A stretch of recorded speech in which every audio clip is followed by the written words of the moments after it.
BNP রাষ্ট্র পরিচালনার সুযোগ পেলে সার্ভিস রুল প্রণয়নের ব্যাপারে অগ্রাধিকার ভিত্তিতে বাস্তবায়নের উদ্যোগ বিএনপি সরকার গ্রহণ করবে ইনশাআল্লাহ।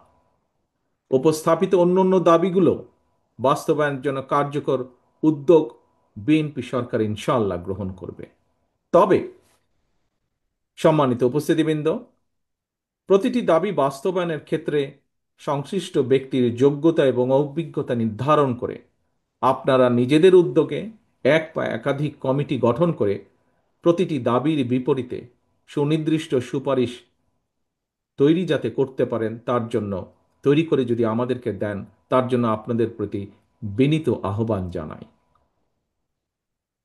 সম্মানিত ইমাম এবং খতিব সাহেবগণ, বিএনপি বিশ্বাস করে সারা দেশে ইমাম, খতিব, মুয়াজ্জিমগণ প্রত্যেকেই এক একজন সমাজ সংস্কারকের ভূমিকায় অবতীর্ণ।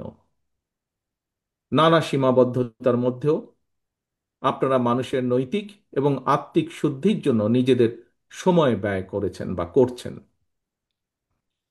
ধর্মীয় মূল্যবোধে উজ্জীবিত একটি নৈতিক সমাজ গঠনের জন্য এটি আপনাদের একটি প্রশংসনীয় অবদান।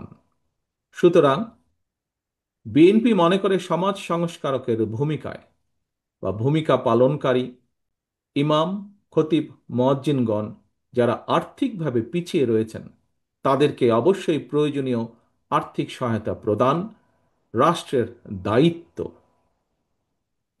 এমন বাস্তবতায় ইমাম, মুয়াজ্জিনদের মধ্যে যারা আর্থিক টানাপোড়েনে রয়েছেন তাদেরকে প্রতি মাসে রাষ্ট্রীয় তহবিল থেকে একটি নির্দিষ্ট পরিমাণ সম্মানী ভাতা দেবার ব্যাপারে বিএনপির একটি পরিকল্পনা রয়েছে। আগামী ফেব্রুয়ারি মাসে অনুষ্ঠিত জাতীয় নির্বাচনে আল্লাহর রহমতে বিএনপি রাষ্ট্র পরিচালনার সুযোগ পেলে ইমাম, মুয়াজ্জিনদেরকে সম্মানী ভাতা দেওয়ার পরিকল্পনা পর্যায়ক্রমে ইনশাল্লাহ আমরা বাস্তবায়ন করব। একই সঙ্গে ইমাম, মুয়াজ্জিনদেরকে আর্থিকভাবে আরও স্বাবলম্বী করার লক্ষ্যে ইমাম মুয়াজ্জিন কল্যাণ ট্রাস্টকে শক্তিশালী করে আরও বহুমুখী প্রকল্প গ্রহণ করার একটি চিন্তা ভাবনা আমাদের রয়েছে। সম্মানিত ইমাম, খতিব, পীর মাশায়েখগণ, 1993 সালে বিএনপি সরকারের সময় দেশে প্রথমবারের মতন মসজিদ ভিত্তিক শিশু ও গণশিক্ষা কার্যক্রম প্রকল্প চালু করা হয়েছিল। সেটি এখনো অব্যাহত রয়েছে। এর পাশাপাশি আগামী দিনে দুর্যোগ প্রতিরোধ কার্যক্রম সহ দেশের সকল জেলা, উপজেলা এবং স্থানীয় ভিত্তিক উন্নয়নমূলক কার্যক্রমে ইমাম, মুয়াজ্জিনদেরকে কিভাবে সম্পৃক্ত করা যায় এই বিষয়টি নিয়েও আমাদের মধ্যে কর্মপরিকল্পনা রয়েছে। কর্মজীবনে যিনি যে পেশায় নিয়োজিত হতে চান কিংবা যেই চাকরি করতে চান এর জন্য প্রয়োজন সততা, সক্ষমতা, যোগ্যতা এবং দক্ষতা।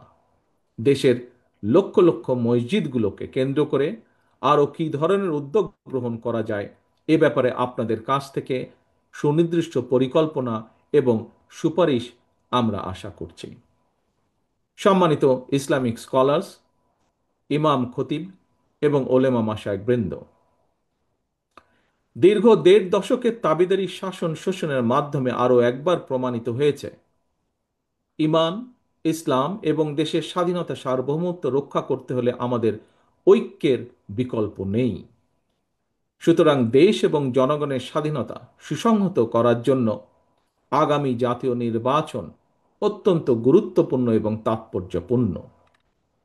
প্রিয় দেশ বরেণ্য, সম্মানিত ওলেমা মাশায়েখগণ, একজন বিশ্বাসী মুসলমান হিসাবে এবার আমি আমার একটি প্রত্যাশার কথা আপনাদের সামনে ব্যক্ত করতে চাই।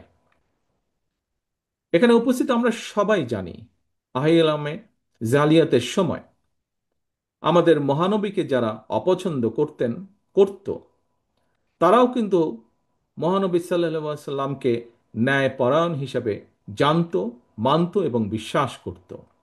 মহানবীর ন্যায়পরায়ণতা নিয়ে মুসলমান, অমুসলমান, বিশ্বাসী, অবিশ্বাসী কারো মধ্যেই কোনো সংশয় ছিল না। মহানবীর সেই ন্যায়পরায়ণতার আদর্শ সমুন্নত রেখে রাষ্ট্র এবং সরকার পরিচালনায় বিএনপির মূল মন্ত্র হবে ইনশাল্লাহ ন্যায়পরায়ণতা। মহানবীর ন্যায়পরায়ণতার আদর্শে উজ্জীবিত একটি ইনসাফ ভিত্তিক বাংলাদেশ গড়ার লক্ষ্যে আগামী নির্বাচনে বিএনপি দেশের সকল সম্মানিত ইমাম, খতিব, মুয়াজ্জিন, আলেম ওলেমা, পীর মাশায়েখদের দোয়া এবং সমর্থন চায়। পরিশেষে আমি আপনাদের কাছে দোয়া চাই, আমার মায়ের জন্য দোয়া চাই, আমার দলের নেতা কর্মী সমর্থক এবং সর্বোপরি দেশবাসীর জন্য দোয়া চাই। দেশ এবং জনগণের কল্যাণে আল্লাহ যেন আমাকে এবং আমাদের দলকে প্রতিটি সৎ কর্ম বাস্তবায়নের সুযোগ দেন। এজন্য আপনাদের দোয়া, সমর্থন এবং সহযোগিতা চাই। পরিশেষে এত সুন্দর একটি অনুষ্ঠান আয়োজনের জন্য আজকের অনুষ্ঠানের সভাপতি সহ আয়োজক বৃন্দকে, সম্মিলিত ইমাম খতিব পরিষদকে আন্তরিক ধন্যবাদ জানিয়ে আমার বক্তব্য শেষ করছি। আল্লাহ হাফেজ। বাংলাদেশ জিন্দাবাদ। বাংলাদেশ জাতীয়তাবাদী দল জিন্দাবাদ।